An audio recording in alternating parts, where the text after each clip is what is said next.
we should put up a video to watch together in a non-critical sense. You know, something like Not Just Bikes.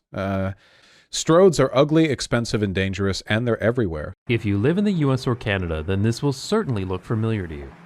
Multiple lanes of car traffic, wide highway-sized lanes, giant signs, traffic lights, parking lots, lots of driveways and side streets with traffic merging in and out. Can anyone else not just stand at Not Just Bikes vids? They just evangelize without any real solutions? But he does talk about solutions. He talks about better ways of doing things. Also, there's value in just analyzing problems too, you know? Oh my god, all I've ever seen IRL was Stroads. Yep, it's pretty blighted over here in North America. Are there no Stroads in Europe? They're far less common. You are far less likely to see a street that looks like this, or a Stroad, I guess, if you live in Europe than if you live in America or Canada. No, he says he makes videos for rich people that can afford to move. He throws out solutions, but genuinely doesn't care about improving cities. No, stop. Come on. Not Just Bikes has been callous, and he has said that he doesn't feel there's much hope for America improving in our lifetimes. The only thing he said is that if you want to live in an environment with like sensible streets and cities, you probably want to move to Europe or something. Like, that's true. We're not going to like change the fabric of American, you know, infrastructure like that. You know, that's not doable. If you're concerned about it within the lifespan of yourself, you know, like, yeah, you can move. He kind of has rich boy brain. How? I don't. And often trees have been removed from the clear zone, making the environment even more uninviting if you're not in a car. Somehow, though, painted bicycle gutters are still okay in the clear zone. Traffic engineers are concerned about drivers hitting a tree. No, he literally said his videos aimed at those people. No, he didn't. I've seen those posts, okay? Quit leaping for excuses to feel offended. So poor people are fucked? So poor people are fucked? Yeah, no shit, dumbass. You're poor. The fuck you think that meant? What the fuck you think poor meant? Oh, you mean you're really telling me that just because I have fewer economic activity opportunities, I have fewer economic activity? What do you mean? You know that. Why are you mad at somebody else for saying that? Yeah, no shit. You can solve a lot of problems by having money.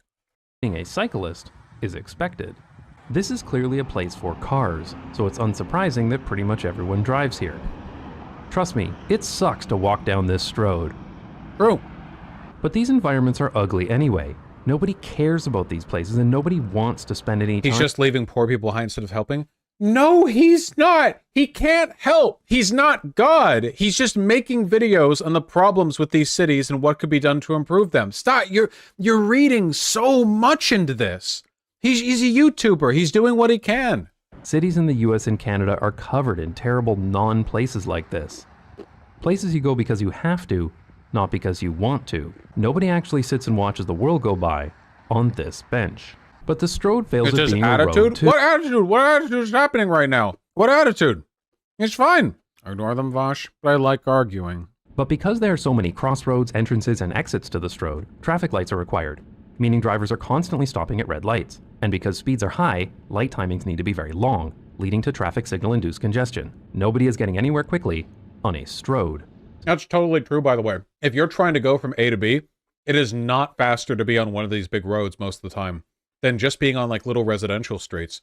Because on these roads, you're probably going to have to wait at a light for like a minute every time you hit a red. Whereas in like, even in little residential roads, you've got like four-way stops or like a little roundabout you got to go around. You usually travel comparably fast. That's not necessarily true. It's not always the case, but like people really overestimate how much these add in speed. Not to mention, Stroads take away from the ability for an area to be pedestrianized, meaning that you're more reliant on cars, which increases the amount of traffic. There's a reason why you don't see as much traffic in areas that are heavily pedestrianized. It's because people can walk around and have the option to. Stroads also kill a lot of people. Yep. During the coronavirus lockdowns in the first 9 months of 2020, car volumes in the US dropped significantly. But despite an estimated 355 billion fewer miles driven... Dude, I was in LA when the lockdown started because I was doing that IRL debate with Destiny. And I got to drive around LA during the very first couple days of the lockdown.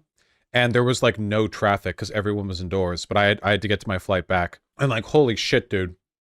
That's the only time in my life that I'm ever going to get to experience LA with like normal traffic.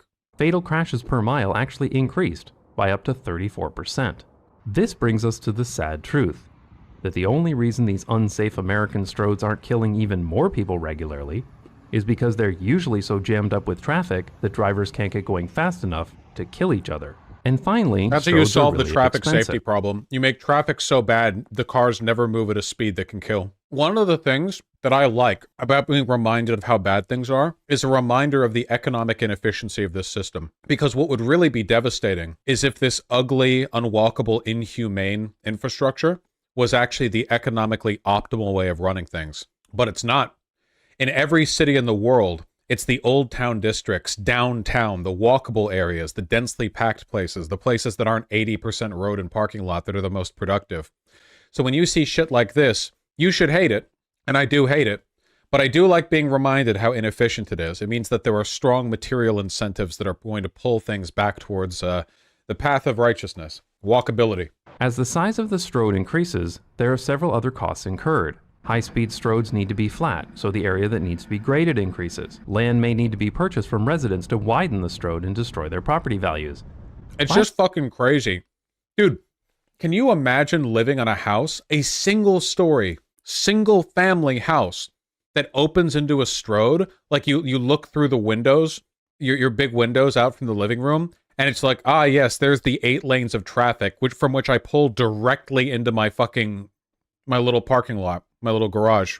The Stroad fails at every metric, but it's the default setting for transportation design. Dude, Stroads and car-centric infrastructure are literally like Rock Lee training bands. America's already by far the most economically productive country in the world. Can you imagine if all of our infrastructure wasn't designed by, like, retarded chimpanzees?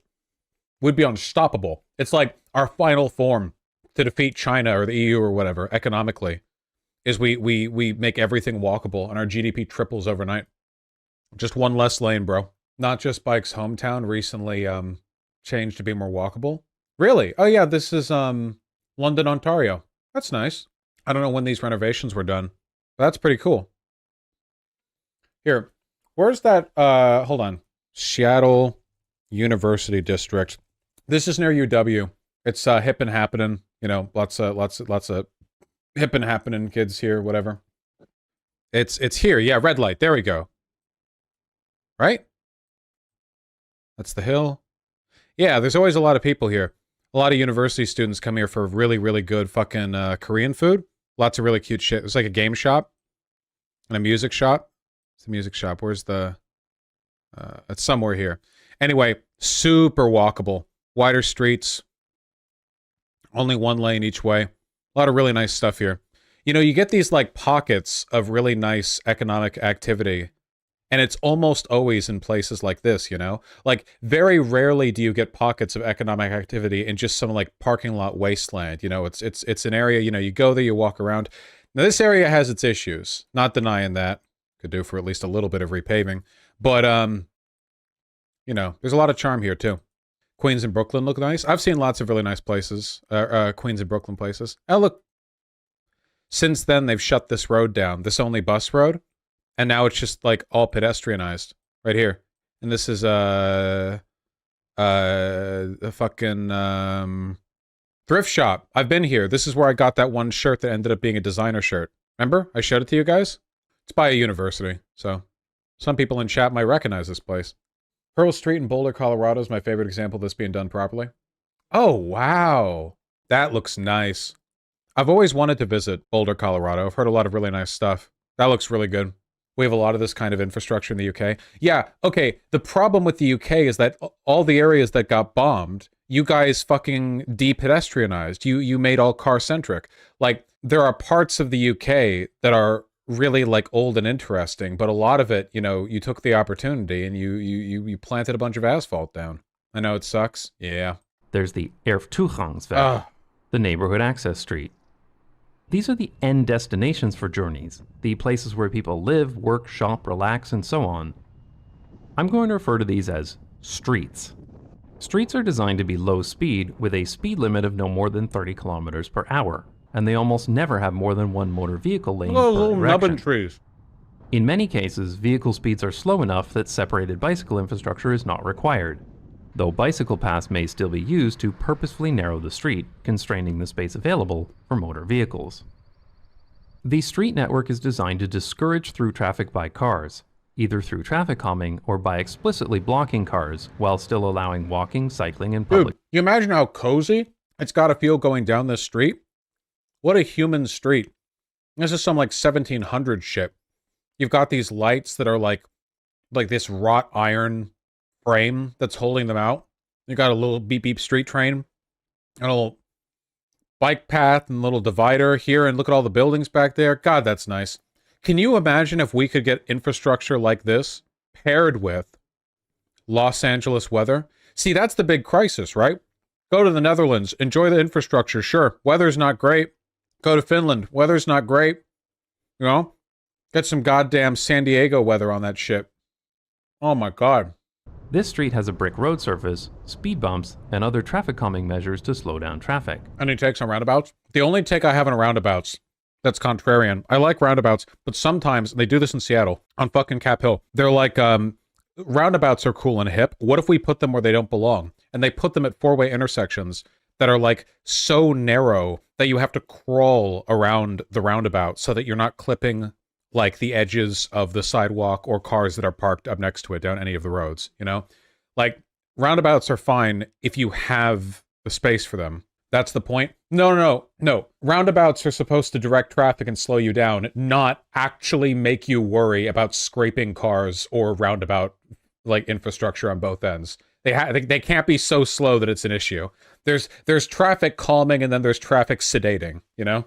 But yeah, generally I think they're good. The Netherlands didn't change this overnight, and this transition to roads... Well, do we all feel appropriately invigorated in our ongoing war against car infrastructure? Do we all feel a sort of an emboldening of our spirit? That's good. That's very good to know. That's very, very good. You know, now that we have a few more people here, I want to show this video again. What I woke up to. What are you two doing? Look at this.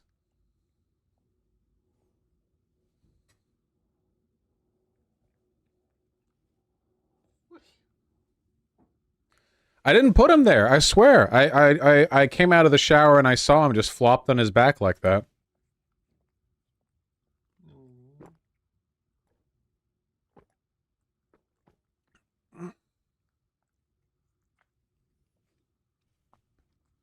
Blam, blam, blam, blam.